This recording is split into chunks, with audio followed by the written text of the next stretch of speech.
Welcome to today's session from Bhagavad Gita as it is. We are on chapter 4, Transcendental Knowledge. And we'll be covering the first 10 verses of the chapter. Om Namo Bhagavate Vasudevaya.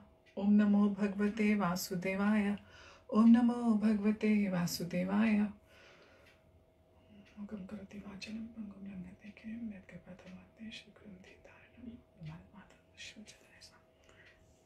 That's it. First verse from the chapter 4, Transcendental Knowledge. Shri Bhagavan Uvacha Imam Vivasvate Yogam Proktavanaham Vyayam Vivasvana Manave Praha Manurikshva Kave Bravit. Translations by His Divine Grace, A.C. Bhaktivedanta Swami Prabhupada. The personality of Godhead, Lord Krishna said, I instructed this imperishable science of yoga to the sun god Vivasvan, and Vivasvan instructed it to Manu, the father of mankind, and Manu in turn instructed it to Ikshvaku. Verse 2, Evam parampara praptmimam rajarshyo viduhu sakalineha mehta yogo nashtaha parantapa. This supreme science was thus received through the chain of disciplic succession, and the saintly kings understood it in that way. But in course of time the succession was broken, and therefore the science as it is appears to be lost. Verse 3, Sa evayam maya tedya yogah proktah puratanah bhakto si me sakha cheti rahasyam yet dutattamama. That very ancient sign of the relationship with the Supreme is today told by me to you, because you are my devotee as well as my friend, and can therefore understand the transcendental mystery of this science. Verse 4, Arjunuvacha aparam bhavato janma param janma vivasvatah kathameta dvijaniyam tvamadav proktavaniti. Arjun said, the sun god Vivasvan is senior by birth to you. How am I to understand that in the beginning you instructed this science to him?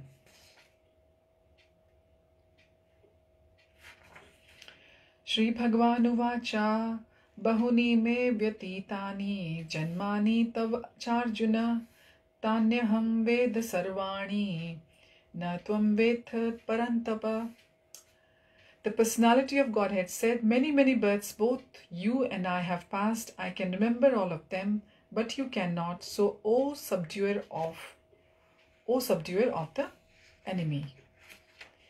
Verse 6, Ajopi sanna vyayatma bhutani mishwaropi san prakritim swamadhishtaya sambhavamya tmamayaya. Although I am unborn and my transcendental body never deteriorates, and although I am the Lord of all living entities, I still appear in every millennium in my original transcendental form. Verse 7, Yada yada hi dharmasya glanirbhavati bharata abhyuthanam dharmasya tadatmanam srijamyaham. Whenever and wherever there is a decline in religious practice, O descendant of Bharata, and a predominant rise of irreligion, at that time I descend myself. Verse 8, Paritranaya sadhunam vinashayascha dushkritam dharma samsthapanarthaya sambhavami yuge yuge. To deliver the pious and to annihilate the miscreants, as well as to re-establish the principles of religion, I myself appear millennium after millennium. Verse 9, Jan karma cha me divyamevam yo veti tatvatah tyaktva deham punarjanma naiti mameti so Arjuna. One who knows the transcendental nature of my appearance and activities does not, upon leaving the body, take his birth again in this material world, but attains my eternal abode, O Arjuna. Verse 10, Vitaragya bhaya krodha manmaya mamupashritah bahavo jnana tapasa puta madbhavam agataha.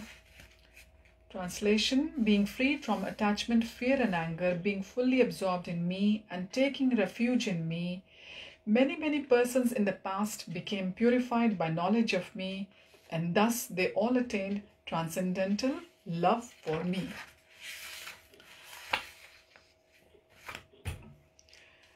So we are beginning a new chapter today in Bhagavad Gita as it is. The chapter is entitled Transcendental Knowledge. We are a little bit late than usual in our session. So in these verses 1 to 10 in chapter 4, Krishna is telling Arjuna, or we can say teaching Arjuna, and he's telling him all about establishing the dharma, and he's also teaching him about the dharma or the religion. Krishna is going to tell that how Krishna has come and why Arjun has to do what he has to do, the main reason behind it. The dialogue between Krishna and Arjuna seems to be sometimes repetitive, but then again, Krishna has to bring Arjun out of his dilemma. Arjun is in a very confused state of mind, and like we say that all this has been enacted in the battlefield of Kurukshetra with Arjun. Arjun was equally learned, but Arjun was given the part in this Leela, and it was to benefit all of us in our lives, in our dealings, in our family life, in our professional life, in all kinds of dealings, because Krishna knew that we, the beings of Kali Yuga, are not going to be very strong, whether it's body-wise or money-wise or intelligence-wise. So we need some kind of guidance to how to go about in this life. So Arjun is being instructed about the religion, and he will be told how to re-establish the religion as well. Now, for doing that, he has to follow the rules and regulations and the instructions of the spiritual master. That's one way that the religion is going to be re-established. So spiritual knowledge is actually Shruti. Shruti is which is heard from the people of the previous ages, through the previous acharyas and through the previous spiritual masters. This original knowledge of the Adi Purush, coming from the Adi Purush, which is Krishna himself, the original Adi Guru. He is the Adi Dev. He's the beginning. He's the source of everything. Everything comes from him, and that knowledge is passed down from each generation and from one yuga to another through the Shruti. Shruti is through hearing, and people hear and then remember, and they understand it, they realize it, and then it is passed on to other persons. And like Prabhupada has entitled this Bhagavad Gita as Bhagavad Gita as it is, the main thing is that it should remain as it is. Nothing should be added from the side of the person who is interpreting it or trying to describe it or trying to translate it. So it has to be as it is, as it was said by Krishna himself. So this is some kind of, we can say this knowledge is indestructible. It was always there. It is always going to be there, because we have understood by now that we are not these bodies, we are the soul. This is why we are trying to understand Bhagavad Gita as well. So in the beginning of the Bhagavad Gita as it is, you can see the disciplic succession written by Prabhupada. You can see how it came down from top, from Krishna to different acharyas, and how it has come now as it is in a present state. So in verse 2,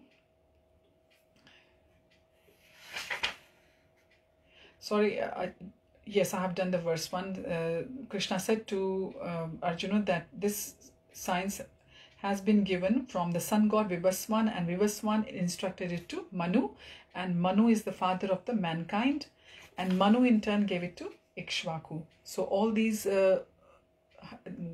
all the hierarchy is given in the beginning of the Bhagavad Gita by the introduction, so you can have a look for yourself.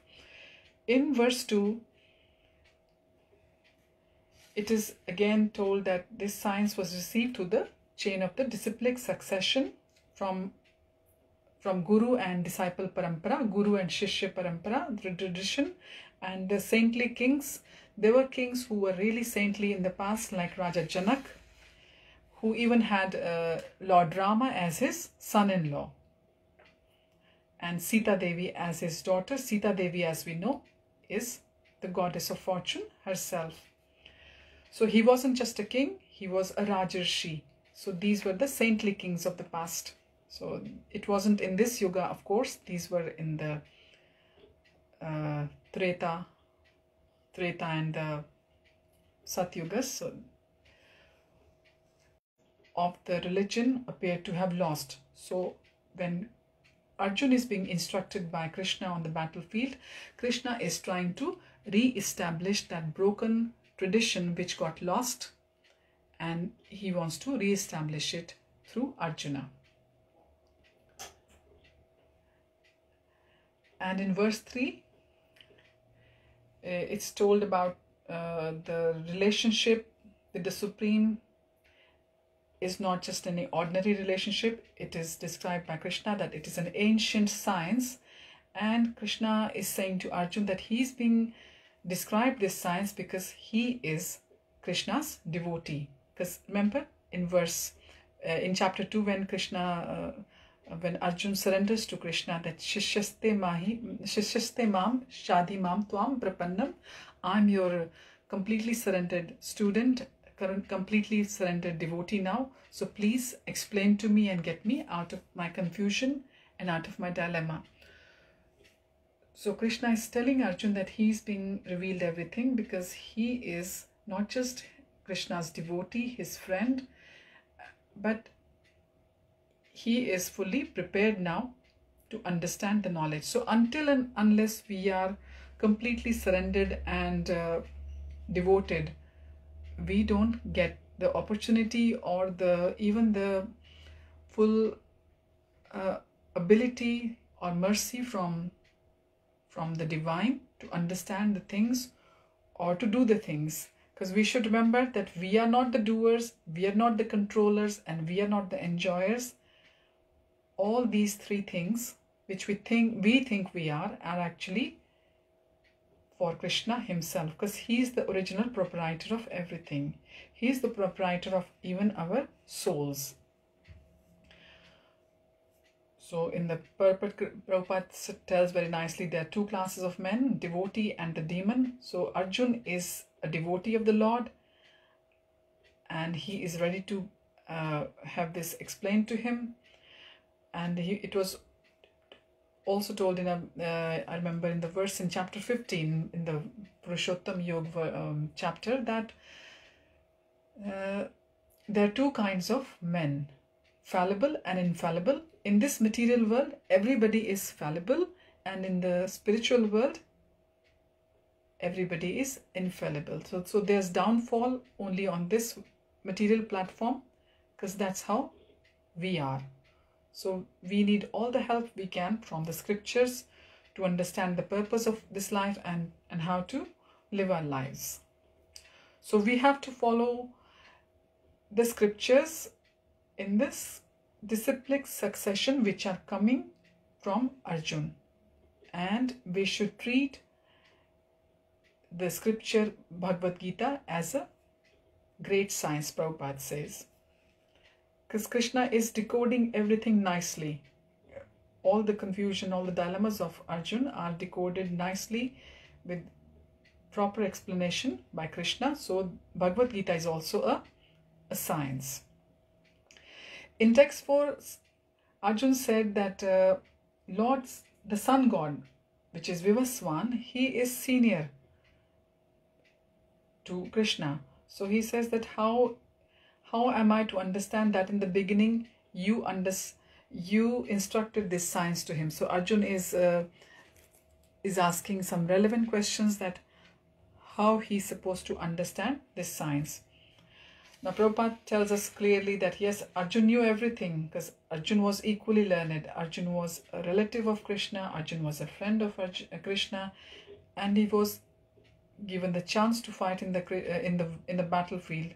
So obviously he was and he had the right choices also. When Krishna gave the choice to Arjun and Duryodhan what to choose, Duryodhan chose the army of Krishna's, and Arjun, he chose Krishna himself, because Arjun understood that the army belongs to Krishna. So obviously Krishna, he's almighty. Krishna, I just need Krishna on my side to win if I have to fight the battle. And Duryodhan, being Duryodhan, he could just see the opulence of the army. He was just counting the numbers in the Akshuhini army of Krishna. So he chose the army of Krishna, and he felt very proud about it. So Krishna is Satchid Anand Vigraha, the eternal form of bliss and knowledge. Arjun knew everything, but as a devotee of Krishna, Arjun is above everything, but still he is asking the question, which is, we can say, it's a very authentic question coming from a devotee of the Lord. He's trying to ask about the modes of nature also in future, that all the illusion he has at the moment is due to the modes of material nature, which is Tamogun, Sattvagun and Rajagun. And this is what we are. We are what we are due to the effect of these modes of nature upon us in our lives. And this describes how we behave, along with the conditioning and along with the upbringing, and how we understand and interpret the things. So in verse 5, Bhagavan says that for many births, for both Arjun and for Krishna, they have gone. But Krishna says that I remember all my births, but you cannot. So Arjun has been told about his position, that he is part and parcel of Bhagavan's. Exactly in our case, we are part and parcel of Bhagavan. We don't remember any of our past lives. Our Atma is as old, our soul is as old as Bhagavan himself. But we don't remember anything, because Lord knew that we won't be able to live our lives if we remembered our past lives. You can see that how difficult it is sometimes for us to even forget the small incidents, insignificant incident which has happened in our past few years or few months. So if we had that kind of a facility given by the divine, that we could remember our past lives, we couldn't have carried on with the day-to-day affairs of our life. But Krishna, he's the source. He remembers each and every birth. He tells Arjun.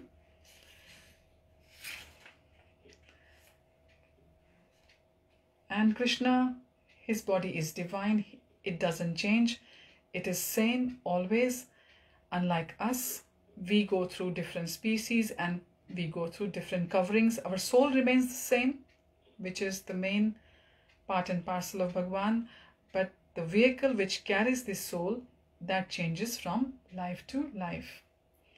So the situation of the soul, our soul and Lord's is same. Lord is the super soul. Lord in the form of super soul is with our body, within our hearts. But our body is ever changing. Lord's is not. Lord is transcendental. He's got a transcendental body. His body and the self are actually identical. There is no difference between the Lord's soul and Lord's body. But in our case, the soul is always same, but the outer covering, the body, is different according to the birth we are given in the material platform. So in verse 6, Krishna is further telling Arjun that he is unborn, that is ajanma, and he's got a transcendental body. It never deteriorates, it never perishes, nothing happens to it, doesn't fall sick like our body does, it doesn't get old like we do. And Bhagavan says that although I am the Lord of all the living entities, I still appear in every millennium in my original transcendental form. So Bhagavan is saying that yada yada he appears yuga after yuga, millennium after millennium. He appears whenever there is a need in the material platform for him to re-establish the dharma. So yes, he says in the next verse, yada yada hi dharmasya, that whenever there is the decline in the religion, Krishna has to come, Krishna has to appear, and he has to re-establish the practice of religion.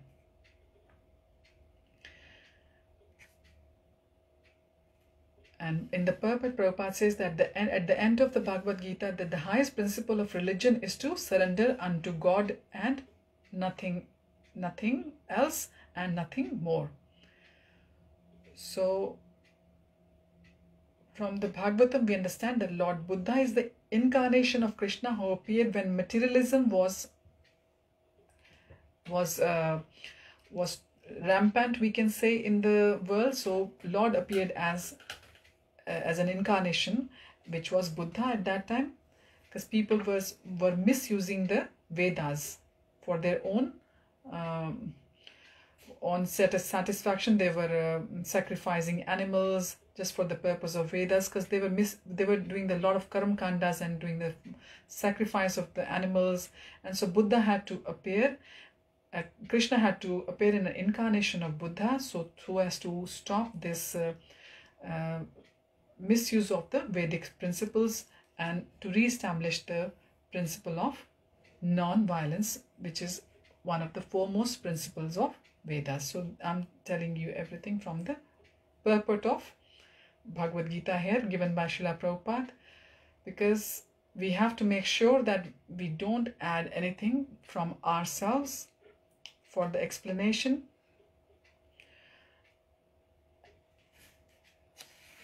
So another thing which we can say is that Prabhupada has stressed that Krishna has always appeared on the Indian soil. All the Dashavatars of Bhagavan have always appeared in Bharatvarsh. Yes, once upon a time, geographically India was not as it is now. It was attached with the African land and even the European land, but with time the land has become segregated, because once upon a time India was almost the whole world comprised of the Indian soil. So Bhagwan can appear and manifest anywhere and anywhere when he wants to desire, and he can appear in any kind of incarnation, and he has done that. He has appeared as from, if you look, we'll talk about the 10 avatars of Bhagwan, starting from Matsya, and the last one, the 9th one, was Buddha, and now we will have Kalki, which will be at the end of the Kali Yuga, which is still long way to go, because Kali Yuga is supposed to be 432,600. I haven't got the right figures in my head, something like that. So it's only 5,000 years have passed, so still a long way to go.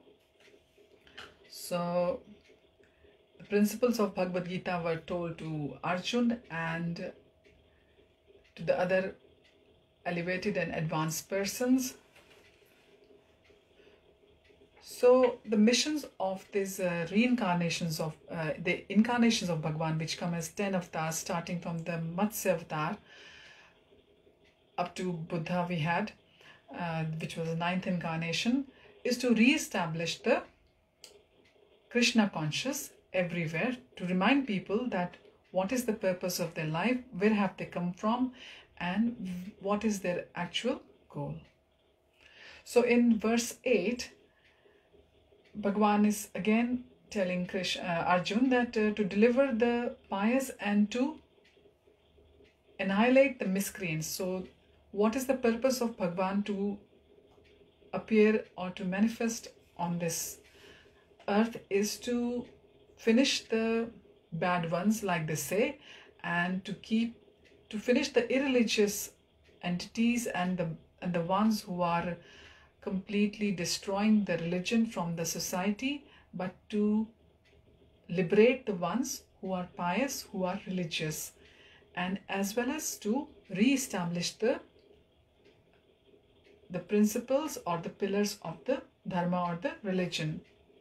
And Bhagwan promises in Bhagavad Gita that I appear millennium after millennium, yuga after yuga, I appear to protect the sadhus and to annihilate the ones who are demons, the so-called demons like Kamsa, like Ravan and everybody else, Hiranyakashipu.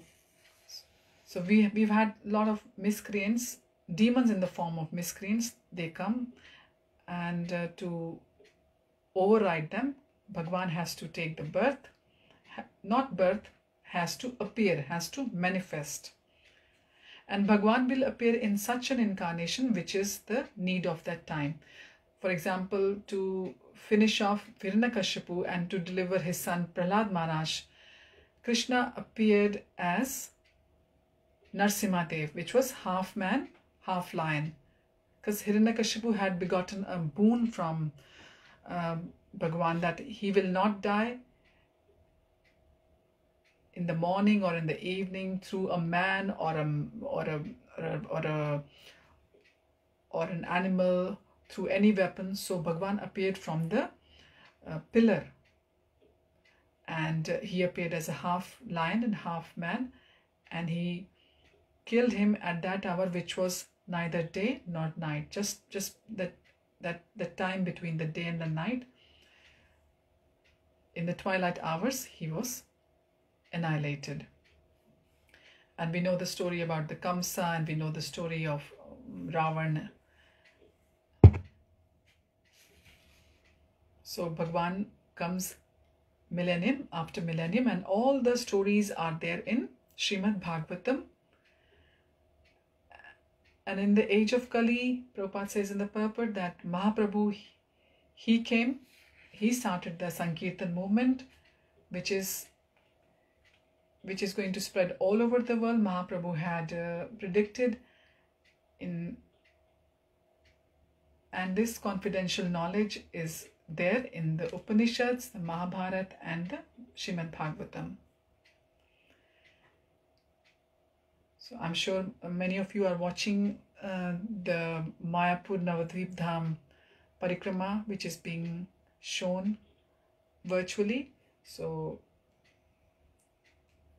that is the land where Chaitanya Mahaprabhu appeared 500 plus years ago. In verse 9, Krishna says that one who knows the transcendental nature of his appearance and activities, that one doesn't, upon leaving the body, take his birth again in this material world, but is granted a place in the eternal abode, O Arjun.